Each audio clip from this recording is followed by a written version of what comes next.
Hi, I'm Marcus Caston with Ski Gear TV, and I'm skiing on the Blizzard Gunsmoke. This is Blizzard's first fully twin tip rocker, flip core technology. It's pretty wide underfoot, and it's for those people that are looking to go big off cliffs, land switch and powder, and looking for more of a playful ski than the Bonafide or Cochise.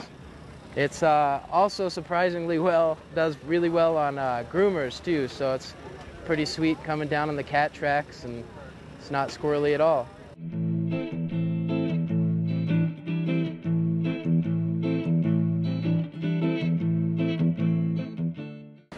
The 186 has a 23-meter radius and 114 underfoot, so it's super floaty in the POW.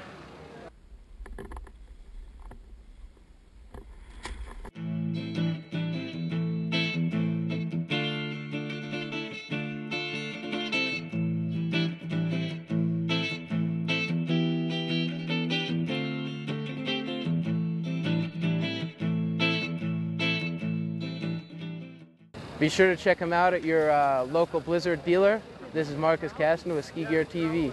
Thanks.